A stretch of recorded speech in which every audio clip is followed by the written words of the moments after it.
So statistics are showing that teenage anxiety is just part of the milieu that teenagers need to walk through. And it's something that kids can kind of look forward to. That's the reality of what we're seeing. And like my friend John Stonestreet says, statistics aren't destiny for individuals, but they are for civilizations. So in this moment, is dealing with anxiety maybe the most important thing parents can do? Or is anxiety and depression just part of the reality of what our kids are going to face? How do we parent through that? That can lead us to dark places and make us feel like these are dark times. But today on the Celebrate Kids podcast, in this daily segment, Facing the Dark, Dr. Kathy's going to address this issue head on. So let's turn now to Dr. Kathy Cook. Don't be afraid of the dark. Be careful with stars. Not every light is going to guide you, baby. Not every light is going to guide you.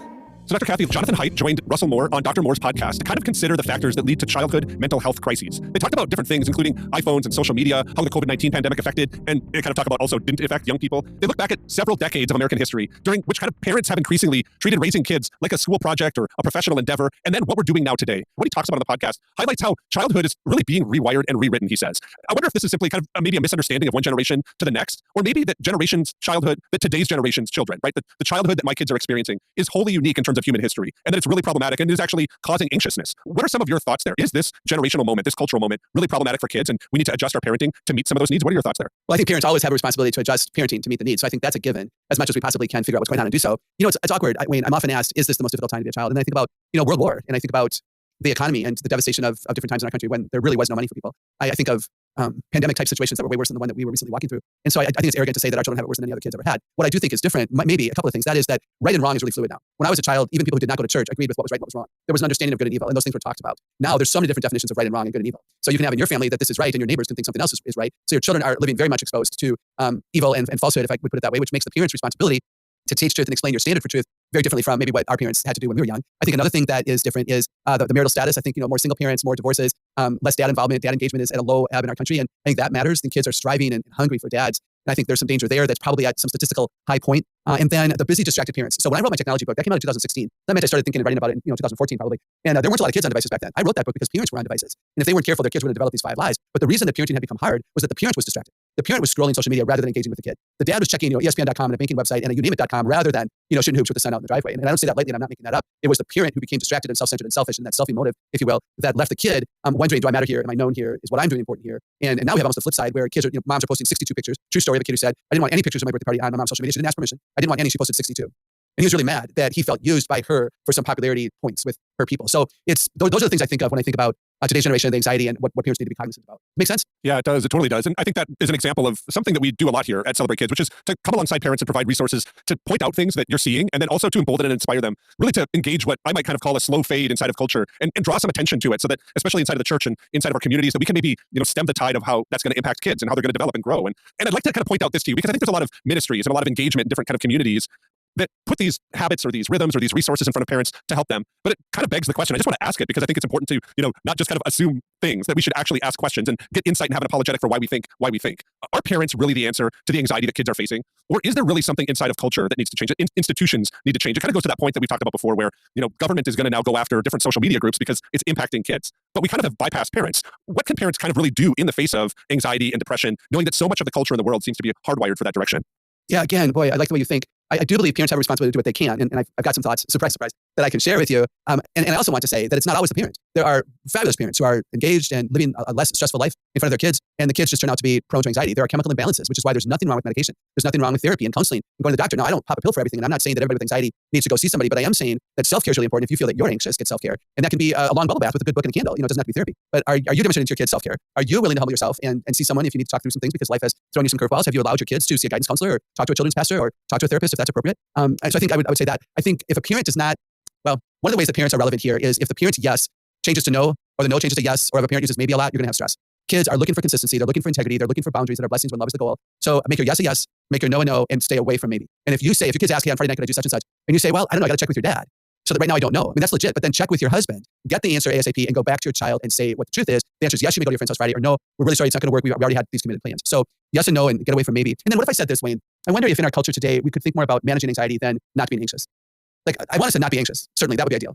But in reality, there's soccer games and piano recitals and tests coming up and graduation rates and scholarships and dad is busy and grandma's dying and the dog got hit by a car. I mean, I could go on and on, right? There are things that happen. This is always true.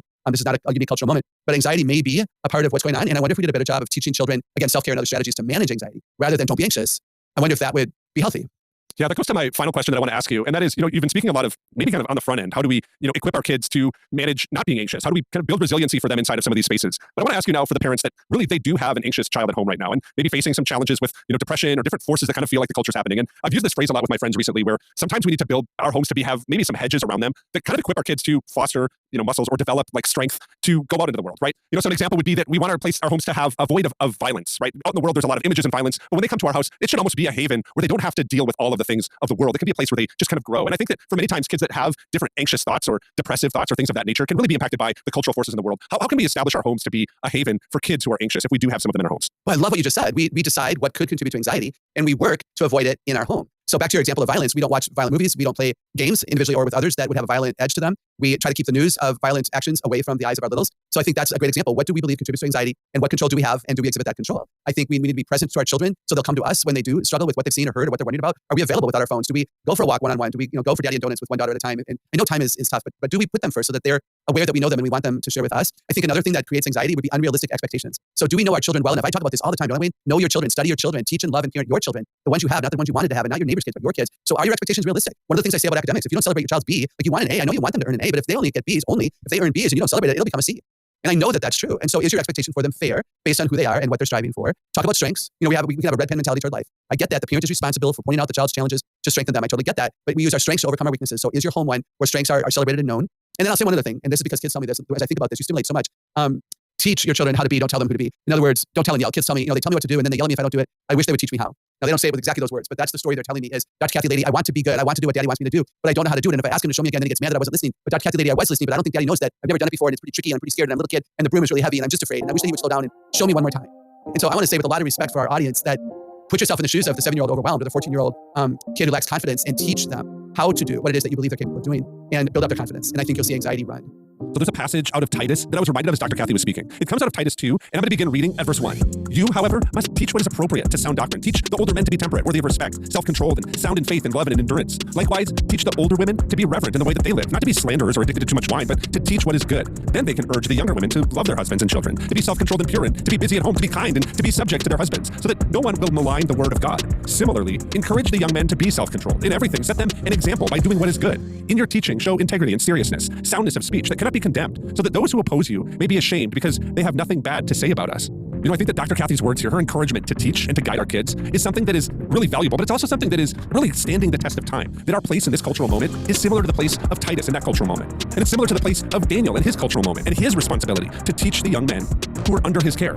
I think that as we think about Titus's encouragement, this encouragement to set an example by doing what is important and to do it in such a way that shows integrity and seriousness and also soundness of speech. I think as we take our responsibility seriously, that's a bright light that's going to cut through the confusion and misunderstandings that kind of happen with teens that really, I think, drives and leads to anxiety and depression because there's no foundation by which that they can have security. That's something that Dr. Kathy's talked about. That's something that we find in scripture. And that's something that I think that you can give to your kids today and this week as you work with them. So I want to thank you for listening to the Celebrate Kids podcast in this daily segment, Face in the Dark. We're starting a new week here and we're really excited to do it with you. Thanks for joining us and we're looking forward to seeing you here again tomorrow.